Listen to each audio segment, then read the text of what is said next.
नमस्कार दोस्तों, मैं डॉक्टर संतोष केसरी केसरी आर्ट चैनल में आप सबका स्वागत करता हूं। बच्चों, हाई स्कूल की चित्रकला की बहुविकल्पी प्रश्न श्रृंखला में यह चौथा प्रैक्टिस सेट है। इस सेट में भी हम चुन चुन के अच्छे अच्छे प्रश्नों को ले आए हैं, जिन प्रश्नों पे कई बार परीक्षाओं में प्रश्न आ चुके हैं। और बच्चों, रिपीटेड प्रश्न में ध्यान रखिएगा, कई प्रश्न ऐसे होते हैं जो पिछली बार प्रश्न पूछे गए हैं उनसे मिलते जुलते ही प्रश्न आ जाते हैं। तो प्रश्न के साथ साथ उसकी व्याख्या इस तरह से करेंगे कि आपके एक प्रश्न के साथ कई अन्य प्रश्न भी आपके तैयार हो जाएं। तो चलिए वीडियो को शुरू करते हैं। इसमें सभी प्रश्न आपके लिए बहुत ही महत्वपूर्ण रहेगा। बच्चों, पहला ही प्रश्न देखिए, भीमबेटका से संबंधित है। भीमबेटका से के अधिकांश चित्र किस काल के हैं? पूरा पाषाण काल, मध्य पाषाण काल, नवपाषाण काल की प्रारंभिक ऐतिहासिक काल? बच्चों, तीन काल हैं, आपको मालूम है। पाषाण काल के भी तीन काल। पाषाण काल मतलब जब पत्थरों का युग माना जाता था, उस समय प्राचीन युग, जब मनुष्य के अंदर कोई सभ्यता नहीं थी और पहाड़ कंदराओं में रहता था, इसलिए पाषाण काल कहा जाता था। वो तीन काल है, पूरा पाषाण काल, मध्य पाषाण काल और नवपाषाण काल, जिसमें से भीमबेटका का समय है पूरा पाषाण काल, जिसका समय बच्चों करीब आप कह सकते हैं, मान सकते हैं 3000 बीसी के पहले, 30,000 ईस्वी पूर्व के भी पहले के जो चित्र हैं उसको पूरा पाषाण कालीन चित्र कहा जाता है। बच्चों, भीमबेटका के बारे में जान लीजिए। यह मध्य प्रदेश में है। मध्य प्रदेश की राजधानी भोपाल, भोपाल के पास में है। भीमबेटका में कुल 700 गुफाएं मिली हैं जहां पर प्रागैतिहासिक चित्र हैं, जिनमें से 275 से ज्यादा गुफाओं में चित्र मिले हैं। चित्र का जो विषय है वह आपका आखेट, या कह सकते हैं इसको शिकार, ये उसके विषय वस्तु हैं भीमबेटका की। प्रागैतिहासिक चित्रों की खोज भारत में सर्वप्रथम कहां हुई थी? बच्चों, इसको आप ध्यान रखिएगा, इसमें शब्द पे ध्यान रखिएगा। प्रागैतिहासिक चित्र बोल रहा है, चित्रों की खोज। ए बेल्लारी, बी भीमबेटका, सी मिर्जापुर, डी पंचमढ़ी। तो बच्चों, हमने इसको इसलिए इंडिकेट किया क्योंकि कई बार आप देखते हैं कि उसी से मिलता जुलता प्रश्न होता है, तो आपसे गलती नहीं, इसमें ध्यान रखिएगा। प्रागैतिहासिक चित्रों का इसमें उल्लेख किया गया। अगर यहीं पर हो जाता प्रागैतिहासिक औजार, औजार मतलब हथियार, अगर हथियार होता तो आपका उत्तर ए या पहला उत्तर सही हो जाता। लेकिन इसमें प्रागैतिहासिक चित्रों की खोज कहा गया है, तो आपकी खोज हुई थी मिर्जापुर में 1880 में काकबर्न और कार्लाइल के द्वारा। ये दोनों अंग्रेज अधिकारी हैं, अंग्रेज अधिकारी थे ये, जिनके द्वारा ये मिर्जापुर के प्रागैतिहासिक चित्रों की खोज की गई थी। बच्चों, ध्यान रखिएगा, अगर इसी में प्रागैतिहासिक औजार होता तो बेल्लारी में सही उत्तर हो जाता। बेल्लारी के पास वहीं पर है पल्लावरम, मद्रास के पास में, जहां पर रॉबर्ट ब्रूसफुट ने उसकी खोज की थी। तो बच्चों, इसमें आप ध्यान रखिएगा, प्रागैतिहासिक चित्रों के बारे में पूछ रहा है। सबसे अधिक धनुर्धरों का चित्रण कहां मिलता है? धनुर्धर, बच्चों धनुर्धर का मतलब होता है जिसके हाथ में धनुष बाण हो। ए लिखनिया, बी होशंगाबाद, सी पंचमढ़ी, डी सिंघनपुर। तो आपका सही उत्तर हो जाएगा होशंगाबाद। और होशंगाबाद में बच्चों एक ऑप्शन हो, ध्यान रखिएगा, होशंगाबाद में अगर इस ऑप्शन में आदमगढ़ होता, अगर आदमगढ़, तो आपका सही उत्तर हो जाता आदमगढ़। धनुर्धरों का सबसे अधिक दिया है, और कहीं कहीं लिखता है 4 धनुर्धरों का, 4 धनुर्धरों का। तो आदमगढ़ में यहां पर कुल 20 गुफाएं हैं, जो कि होशंगाबाद मध्य प्रदेश में स्थित है।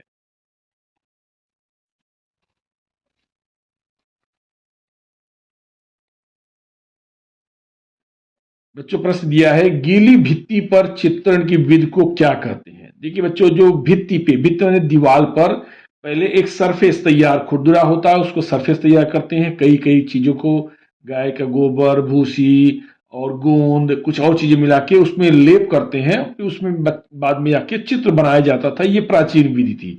उसकी 2 विधि बहुत फेमस थी। फ्रेस्को ब्यूनो और फ्रेस्को सेको। ये जो है, ये इसकी प्राचीन विधियां थी जिनके माध्यम से भित्ति तैयार की जाती थी। भित्ति मतलब दीवार पर इन सब चीजों को एक प्रकार का लेप मान सकते हैं, चूना उना डाल के कुछ चीजों को बना के दीवार पे चिपका, जैसे आज इस समय पलस्तर होता है, आप कह सकते हैं सीधे सीधे पलस्तर। तो दीवार पे कोई पलस्तर चढ़ा के उस पर चित्र बनाया जाता था। तो उसकी दो विधियां थी, एक सूखी विधि थी, एक गीली विधि थी। तो आप इसको बहुत अच्छे से याद करिएगा। इसमें देखिएगा सेको लिखा है, सेको। सेको को आप याद रखिएगा, सूखी कर लीजिएगा बस। अगर फ्रेस्को सेको है तो सूखी विधि है। तो दूसरा क्या बचा, ब्यूनो, वो आपकी गीली विधि है। तो अगर गीली विधि पूछ रहा है तो फ्रेस्को ब्यूनो क्या है, आपकी भित्ति चित्रण की गीली विधि है। सेको से आप सूखी याद रखिएगा। तो भित्ति चित्रण की जो विधि है सेको, वो आपकी सूखी विधि है। इनमें से किसे पारदर्शी माध्यम कहा जाता है? जल रंग, ग्वास, इम्पेस्टो या पेस्टल? तो इसमें सही उत्तर आपका हो जाएगा जल रंग। जल रंग को पारदर्शी, पारदर्शी मतलब जिसमें हम आर पार की चीजें देख सके। बच्चों, इसमें आर पार का मतलब आशय यहां पर है, जैसे मान लीजिए आप जल रंग का कोई एक स्ट्रोक यहां पे आपने लगा दिया, कुछ भी बना दिया। अब इसके बाद जब दूसरा रंग चढ़ाएंगे तो आपको नीचे जो रंग लगाए हैं वो भी आपको दिखाई देता रहेगा, इसीलिए इसको पारदर्शी कहते हैं। अपारदर्शी रंगों में आपका पेस्टल हो जाएगा,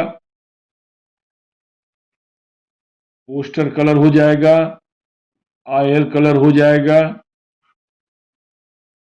एक्रेलिक हो जाएगा। ये आपका अपारदर्शक की श्रेणी में आएंगे, अपारदर्शी रंगों की श्रेणी में आएंगे ये। तो आप दोनों याद रखिएगा, पारदर्शी जल रंग है।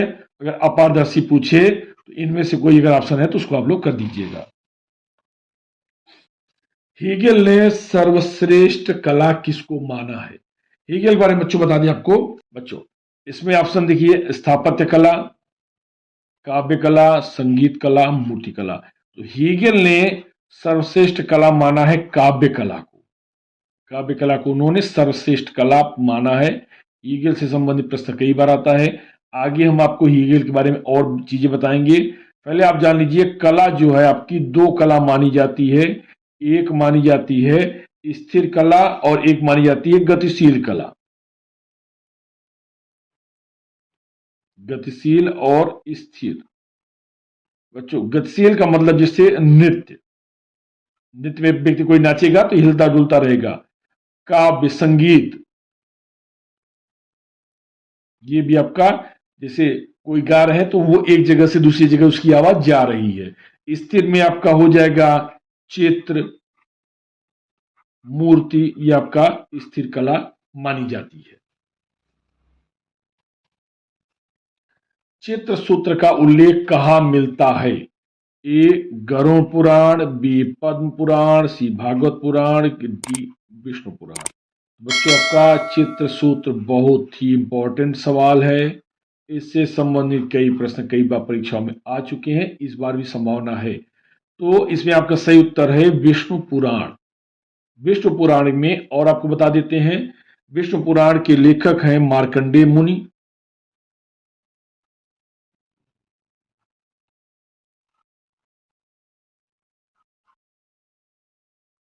मार्कंडेय मुनि इसके लेखक का भी पूछ लिया गया।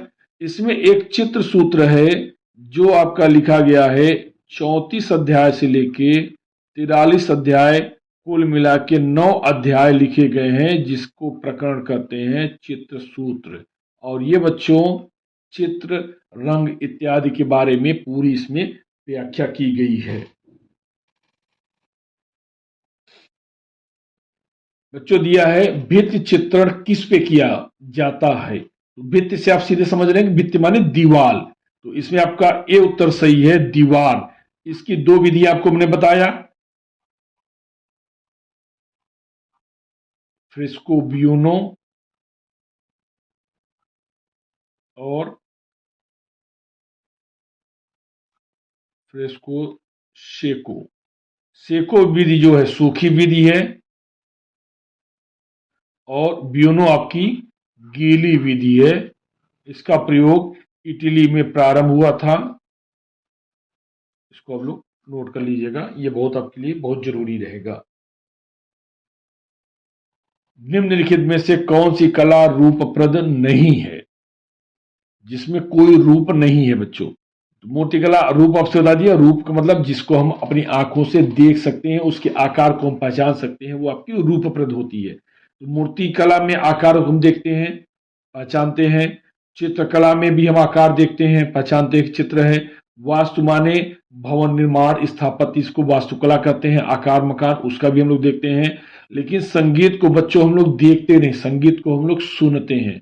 तो संगीत, काव्य, गायन, ये आपका रूपप्रद नहीं है। बाकी ये जिसमें आकार हो, जिसमें कोई रूप दिखे, उसको हम लोग रूपप्रद कहेंगे। जिसमें कोई आकार नहीं दिखे, उसको हम लोग रूपप्रद नहीं कहेंगे। कागज की कतरनों से बनाए जाने वाला चित्र को क्या कहा जाता है? ए इंटेग्लियो, बी लिथोग्राफ, सी कोलाज, डी ग्राफिक्स। बच्चों सही उत्तर आपका हो जाएगा कोलाज। ये कई बार परीक्षा में पूछ चुका है। देखिए, कागज की कतरनों का मतलब जैसे अखबार हुआ, मैगजीन हुआ, आपने ही कहीं पे अलग अलग प्रकार के चित्र दिए जाते हैं, तो उसको आपने काटा, उसको एक जगह चिपका दिया, अपना कोई एक सरफेस बना लिया कैनवस, तो वहां पर एक कतरन, यहां मान लीजिए आपका सरफेस है, तो एक एक अखबार की कटिंग आपने यहां चिपका दिया, दूसरे अखबार की कटिंग को आपने यहां चिपकाया, यहां कुछ चिपकाया, कुछ लेखन वगैरह चीज यहां पे चिपका दिया। इस तरह से आप जो भी कागज की कतरनों को, अलग अलग मैगजीन की, अखबार की कतरन हो सकता है, किसी अन्य चीज का कतरन हो सकता है, उसको आप लोग जो चिपकाते हैं, तो इस विधि से जो पेंटिंग बनती है उसको बोलते हैं कोलाज। बच्चों आशा है आप समझ गए होंगे। और समझ लीजिए, इंटेग्लियो क्या होती है? एक प्रकार की ये प्रिंटिंग की विधि होती है, ये प्रिंटिंग की विधि होती है। और ग्राफिक्स में आप कंप्यूटर के माध्यम से आप जो आकार बनाते हैं वो ग्राफिक्स की श्रेणी आता है। लिथोग्राफ एक प्राचीन विधि है जिसमें चूना पत्थर, लिथो माने एक पत्थर होता है, इसके बारे में हमने कुछ वीडियो में बताए हैं। अगर लिथोग्राफ पूछता है तो लिथोग्राफ एक चूना पत्थर होता है, उसमें कोई आकार बना के और कागज पे रख के उससे दबाव देके छपाई की जाती है। तो इससे संबंधित हमने सब चीजों को आपको बता दिया। निम्न में से मोम का प्रयोग करके किस विधि से चित्रण कार्य किया जाता है?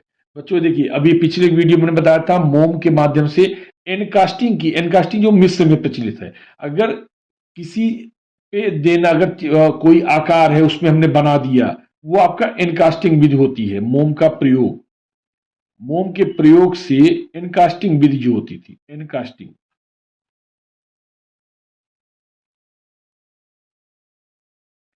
ये बच्चों इस समय अप्रचलित, इसका प्रयोग नहीं होता है। ये मिस्र में प्रयोग की जाती थी।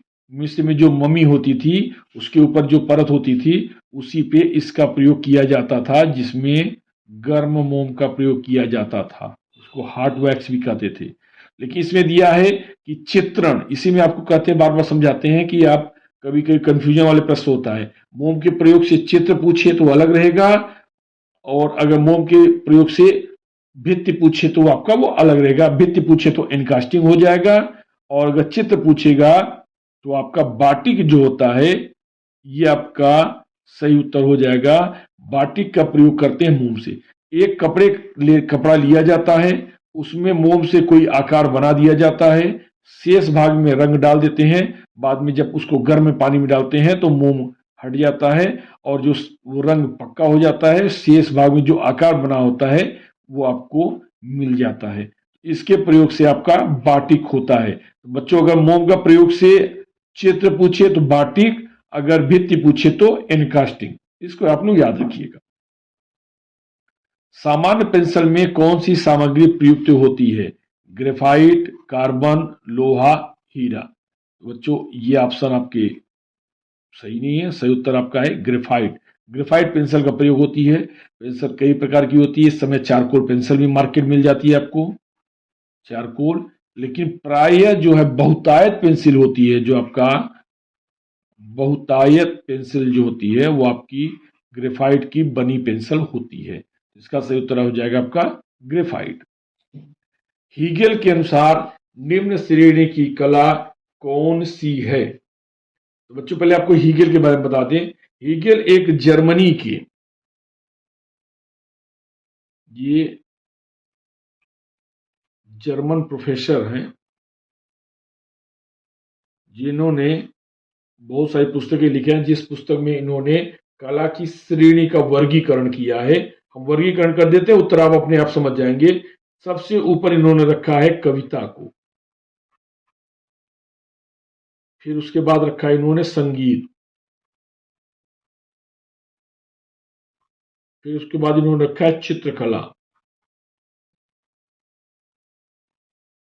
फिर उसके बाद इन्होंने रखा है मूर्तिकला, फिर उसके बाद इन्होंने रखा है स्थापत्य या वास्तुकला। वास्तुकला का मतलब होता है बच्चों भवन निर्माण, भवन। तो इन्होंने सबसे ऊपर रखा है कविता को। ये जर्मनी के प्रोफेसर हैं।